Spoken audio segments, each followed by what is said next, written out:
Hi, it's Clay Daniel with Claiborne LSAT, bringing you a logic games video specifically from Prep Test 88.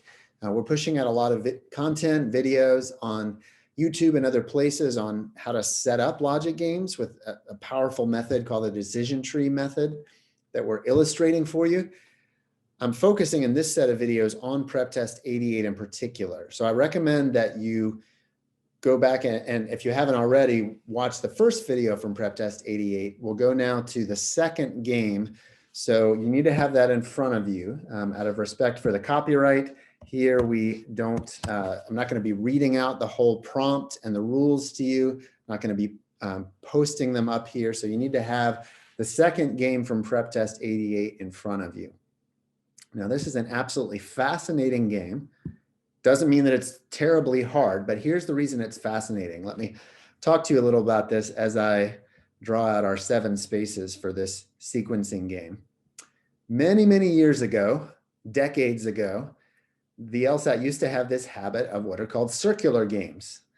They would put people around a table and make you figure out how to order that sort of game.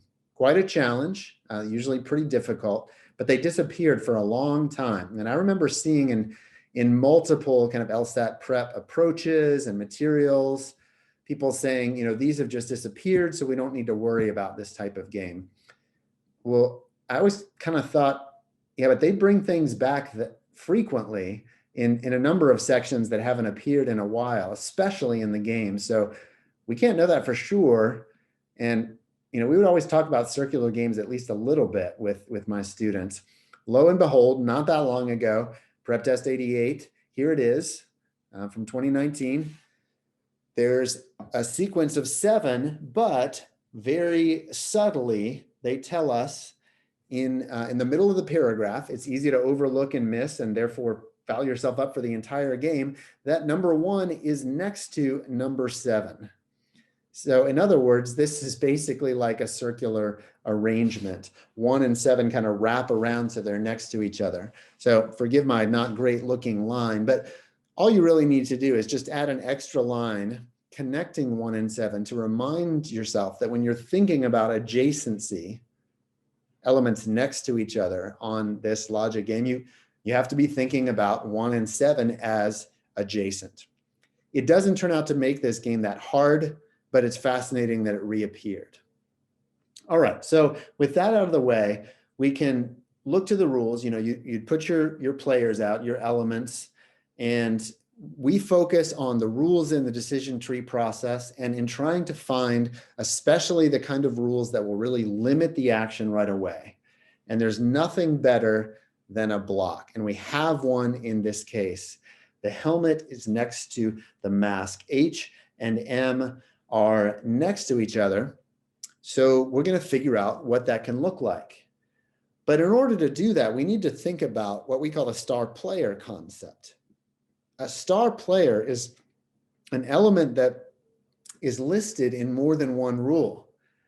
Well, see, both helmet and mask, both H and M here are listed in other rules. They are star players. So we don't just want to blindly go in and put H and M in 1 and 2 or even 7 and 1, and then 1 and 2, 2 and 3, 3 and 4, kind of moving it across. We do want to do that, but we want to see if there are any limitations put on that beforehand. And we do find out that N is in a lower numbered spot than M. So we actually can't have M in number 1, nor could we have H in number 1 because that would put M in number 2. We have to have N below them. We also know that either H or J is in 7. We'll come to that in a moment.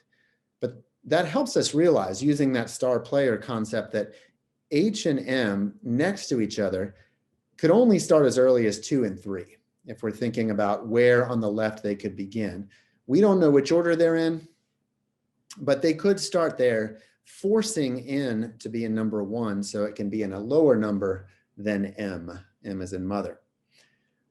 Now, I mentioned the other rule that talks about one of these. H or J is in 7. It's not H in this case, so it must be J. We're off to the races, already figuring out a lot here. And then we also know that P and S can't be next to J. There's an interesting kind of triangular anti-block relationship between J, P, and S in this game. J, P, and S, none of them can be next to any of the others. They're all kind of radioactive or repelling each other. So you might already be seeing what's going to happen in this instance that we're trying right here.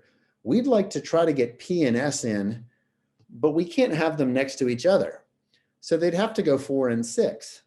But if we did that, one of them would be next to J. That's not allowed. So here's what happens sometimes in the decision tree method. You start to draw out a game board, and then it doesn't work. So you cross it out. But that's virtually always an important inference that you just made. We just discovered we actually can't put H and M in 2 and 3. It's not going to work. So we can continue to move them along and find ways that will work. So given that, once again, if H is not in 7, J has to be. So let's go ahead and get these in place for the next game board, keeping in mind that we also still need to put N down here somewhere. Now, before doing that, though, let's think about P and S, because remember, they are repelled by J and each other. So we have to keep them away from J and each other. Well, one of them can go down here, one up here, but the one up here would have to be in 5. But remember, down here can't be in number 1 because that would be next to J. 1 is next to 7. So we actually learned very concretely in this case that P and S in some order will have to be in 2 and 5. That locates N in number 1, since it has to be lower than M. And that puts our last one into place, our G, which is basically a floater. There are no rules about it.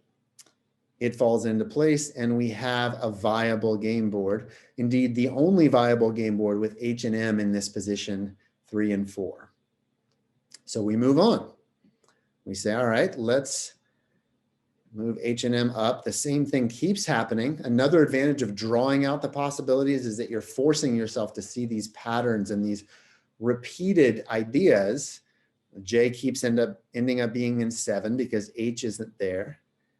And then we need to separate P and S again. But there's a problem.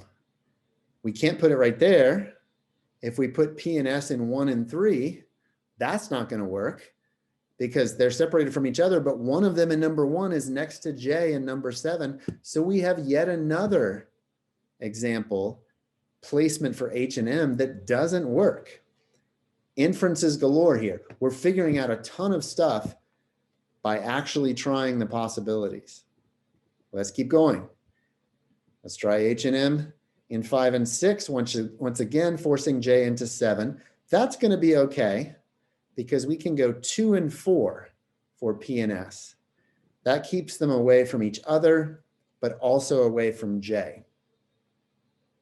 Now with 1 and 3 remaining, the N is going to be below M no matter what. So it's free. It's basically become a floater, just like G.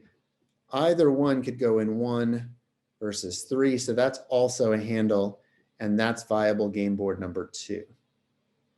You can tell that we're almost done here because we've moved that HM block all the way across, except for spot number 7. Now, as we get to spot number 7, though, we have to remember the whole HJ thing. I mean, we could put H, then M, and then realize, wait, that won't work. Either H or J has to be 7. So if we're going to do the HM block at the 6, 7 spot, it has to be M at 6 and H at 7. There's no other option. Now, that actually now turns the J a little freer, right? It's not locked into number 7, but it's still repelling P and S away from itself. So look at the intervals we need here. We need P to be separated from S, and S to be separated from J, and P to be separated from J. With the 1 through 5 that we have left, that's going to have to go 1, 3, 5 in some order. So I think it's best to go ahead and write all 3 of them with a slash in each space to remind yourself This one could be J, P, or S. Then I'm just going to choose a different order. This one could be also one of the three. And I'll choose a different order again. This one also is one of the three. I was saying could be, where I really should be saying must be. One of them must be in 1, one must be in 3, and one must be in 5. N is once again free because it's already below M no matter what. So G and N are interchangeable, 2 and 4. In only 3 viable game boards, we've discovered everything that can happen here. Granted, there are still some handles that we don't know those for sure. We might have to lock those in on the questions. There are the slashes here with the J, P, and S. We might have to lock those in a little bit more as needed on the questions. But those are very small things to have to do. Your mastery of the movement here is total. You really have right before you everything that can happen. This is actually going to be the easiest game, the quickest game out of all of the ones in Prep Test 88. Very high yield once you realize what's actually going on. And as long as you take into account the link between spots number 1 and 7. So whereas game number 1 it might take you 9 minutes or so, this is the kind that you might be able to knock out in 5 or 6 if you can crank through the game boards. It takes practice, but you can get very fast at it and then really speed through the questions because you know so much about what's happening. So after this, you can check out the videos for the 3rd and 4th games of 88, which are both quite difficult. So this is a great example of a game where that you want to fly through it as quickly as possible. Well, to put it another way, something we often say to students, the best way to do a difficult game is to do an easy game really well and really fast. Because the best way to deal with a difficult game is to leave yourself as much time as possible to decipher what's going on. That's why the decision tree method on a game like this is so powerful, because it can make you lightning fast on this game, leaving you time for the later ones. So I hope you'll go check those out as well and think about Prep Test 88 as a whole section. It's really worth thinking about in that way.